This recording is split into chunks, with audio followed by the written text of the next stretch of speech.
चा मुलगा हर्षवर्धन खरात हा गायब झाल्याचं समोर आलंय।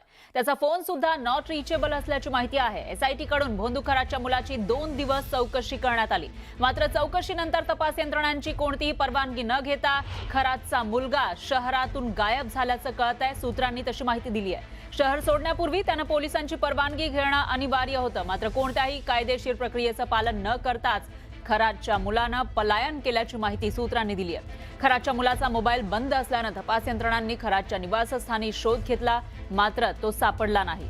मुलाचा मोबाईल नॉट रिचेबल असल्यानं तो कुठे गेला, त्याच्यासोबत कोण आहे याचा शोध सुरू करण्यात आलाय। तर खरातची पत्नी सुद्धा गुन्हा दाखल झाल्यानंतर फरार आहे। याआधी खरातची पत्नी फरार झालेली असतानाच आता मुलगा सुद्धा गायब झाल्यानं तपास यंत्रणांच्या कार्यक्षमतेवर प्रश्नचिन्ह उपस्थित झालंय। तर भोंदू अशोक खरात हा आपला हवाला रॅकेट एका मुंबईमधील पंचतारांकित हॉटेलमधून चालवत होता, अशी माहिती सूत्रांनी दिली आहे। दिवसाला 25,000 रुपये भाडं असलेली विशेष रूम वर्षातील 365 दिवस खरात कडून बुक केली जायची, अशी ही माहिती आहे।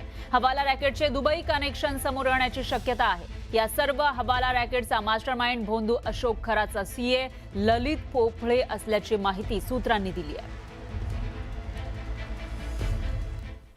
दरम्यान समता आणि जगदंब पतसंस्थेमध्ये अशोक खरातनं उघडलेले 132 खाते चौकशीच्या फेऱ्यात आलेत। मात्र दुसरीकडे समता पतसंस्थेमध्ये उघडलेले 100 खाते संस्था चालक कायदेशीर असल्याचं सांगत असले तरी खातेदार मात्र आम्हाला काहीच माहिती नाही असं म्हणतायत। आजही शिर्डी पोलीस अनेक खातेदारांची चौकशी करतायत। अजून काय काय माहिती समोर येणार हे पाहणं आता महत्त्वाचं ठरणार आहे। भोंदू अशोक खरात याच्यावरती शिर्डीमध्ये दाखल गुन्ह्यामध्ये दररोज नवनवीन माहिती समोर येते आणि अतिशय धक्कादायक ही सगळा प्रकार आहे। या भोंदूने काही पतसंस्थांमध्ये जी खाती उघडली ही बनावट होती आणि त्यातनं कोट्यवधीचा व्यवहार केलाय। त्यामुळे ज्यांच्या नावावरती ही खाते होती त्या खातेदारांची चौकशी आता शिर्डी पोलिसांकडनं सुरू आहे। मी आता शिर्डी पोलीस ठाण्यासमोर आहे। आपण जर बघितलं तर गेल्या 3 दिवसांपासून शिर्डी पोलीस जे आहेत त्या या शेतकऱ्याची फसवणूक आणि सावकारीकीच्या गुन्ह्यामध्ये कसून असा तपास करतायत। यामध्ये एक धक्कादायक माहिती अशी समोर आली की या भोंदूने जवळपास 132 खाते उघडली। समता पतसंस्थेमध्ये 100 आणि जगदंब पतसंस्थेमध्ये जवळपास 32 खाते आहेत।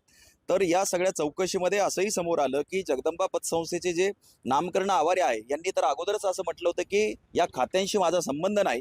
त्यानंतर या जगदंबा पतसंस्थेचा जो व्यवस्थापक आहे अविनाश कांडेकर याने देखील आपल्याला असं सांगितलंय की हे जी खाती आहे ही या भोंदूच्या प्रभावाखाली ही सगळी उघडली गेली। या खात्यांचा जो व्यवहार करण्याचा अधिकार त्याला दिला गेला आणि ही आमची चूक झाली हे या पतसंस्थेने मान्य केलं। मात्र दुसरीकडे जी समता पतसंस्था आहे यांचे जे सगळे अध्यक्ष किंवा हे सगळे लोक आजही असं म्हणतायत की ही खाती कायदेशीर आहेत। ज्या लोकांच्या नावावरती ही खाती उघडली गेली हे लोक त्या ठिकाणी आले, त्यांनीच खाते उघडले। मात्र ज्या लोकांची चौकशी आतापर्यंत केली गेली त्या 7 ते 10 लोकांनी असं म्हटलंय की ह्या समता पतसंस्थेमध्ये उघडलेले खाते जे आहेत ही उघडायला आम्ही कधी गेलो नाही, या खात्यांबद्दल आम्हाला माहित नाही, जो कोट्यवधीचा व्यवहार झाला तोही आम्हाला माहित नाही।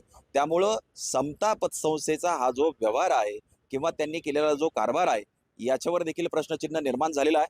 शिर्डी पोलिसांच्या तपासामध्ये आणखी काय काय माहिती समोर येणार हे पाहणं महत्त्वाचं ठरणार आहे। हरीश दिमोटे, न्यूज 18 मराठी, शिर्डी, अहिल्यानगर।